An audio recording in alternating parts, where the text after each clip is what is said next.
Hi, I'm Ginger Grancanolo, and welcome again to our series, Living Proof Learning Series. These are little topics, hopefully to share some ideas, maybe some strategies for help, because the truth is we all go through the same stuff, maybe different times. We have our highs, we have our lows, we have times of great strength, and certainly times of weakness and feeling that we need some help. So the purpose for these little clips is to help to always rise above, to always go back to the light, to always go back to truth in some capacity that makes sense and then can have a practical application. So today's topic, maybe a little tough. Why are we still fighting?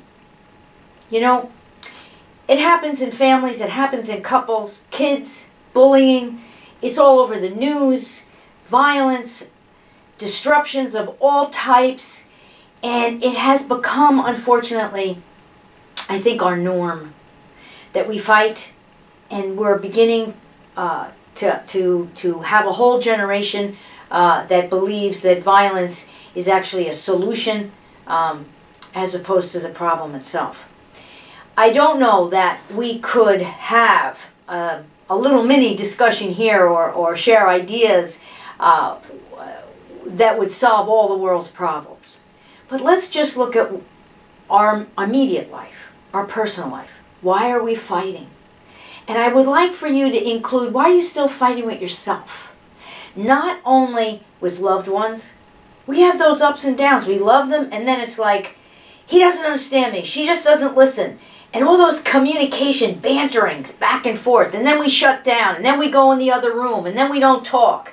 And then we say, I'm sorry. And then we cry. And then some months go by and we pick up and we do it again.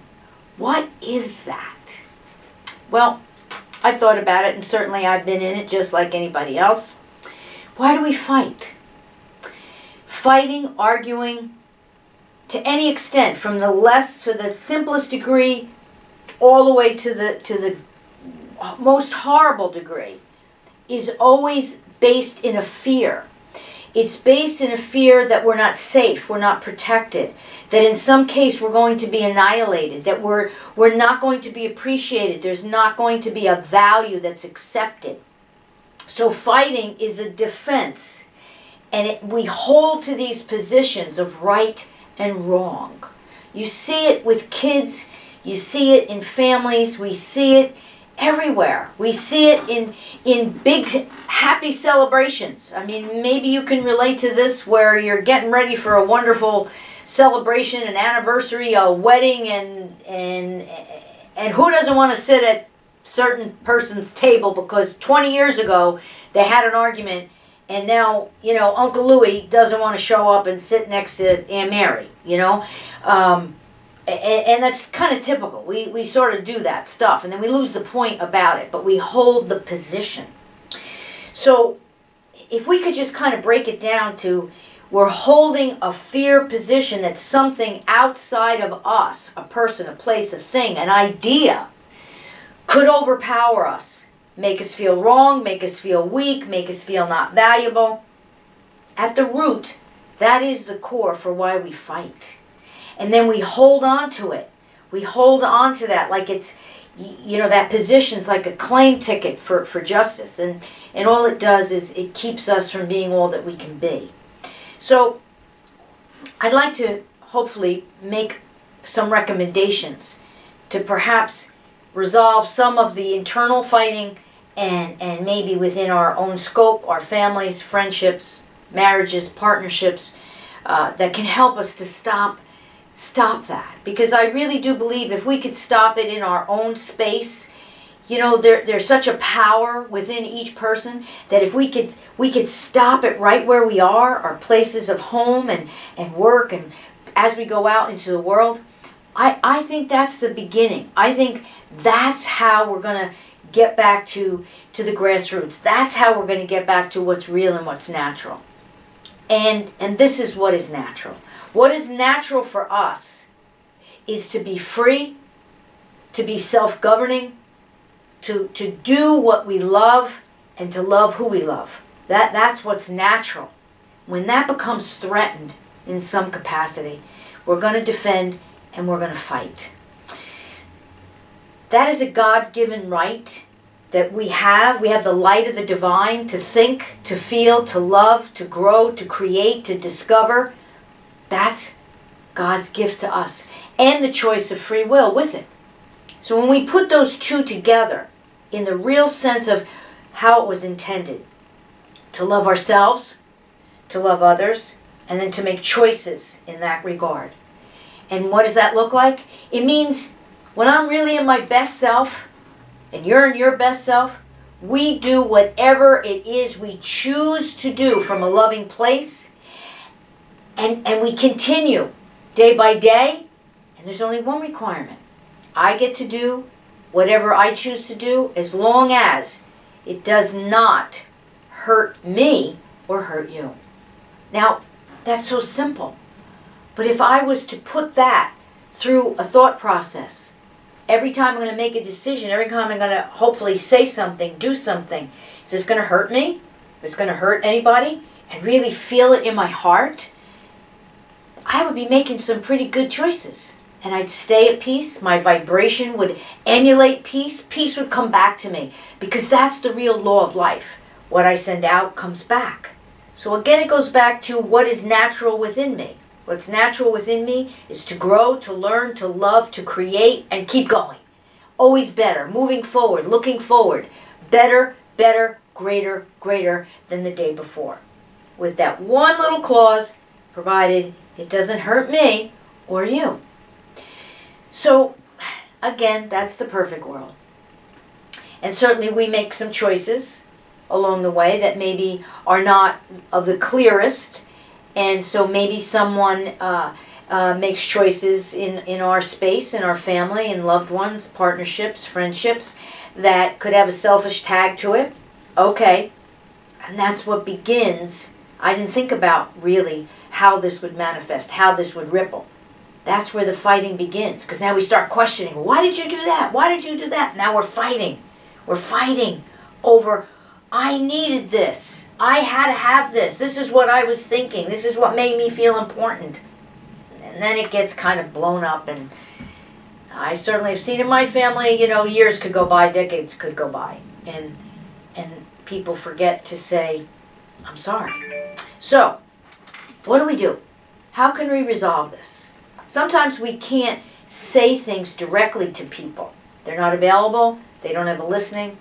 Sometimes we may not feel emotionally strong enough to be able to really have that one-to-one conversation that says, let's redo this. Let's reconsider this. Let's compromise. So I sort of came upon a technique I'd like to share. I know that in our hearts, truly, truly, truly, in our hearts, we truly want to care about each other. We want to help each other. We want to protect who we love and who loves us. That's who we are. That's the permanent template design of who we are. So if we take that natural template, that's the code of God's love and His divine wisdom. So if I go into my heart and into my prayer space, maybe you can imagine even a prayer room privately, and just picture a magnificent golden light in your heart. And think about the person that maybe there's some kind of rift, some kind of fighting going on. First, hold the presence of the light until you feel really calm and just at peace.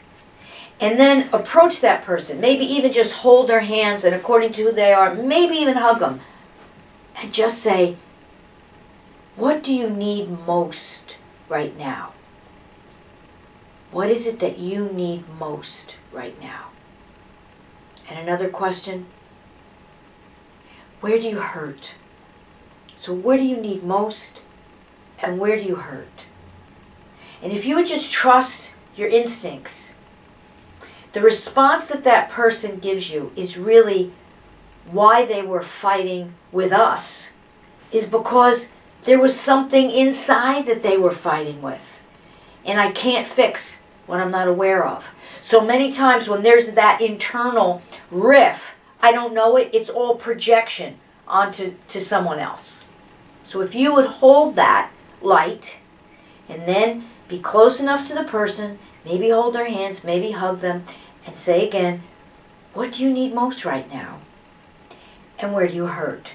And then just let the light of the Holy Spirit wash through you and listen and trust your own instincts. And here's the part that heals. Then you ask the light of God that is within every single living, breathing creature, oh Lord, in your light and mercy, heal this. Heal this in this person. Fulfill these needs.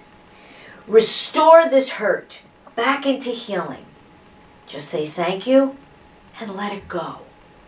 Just let it go.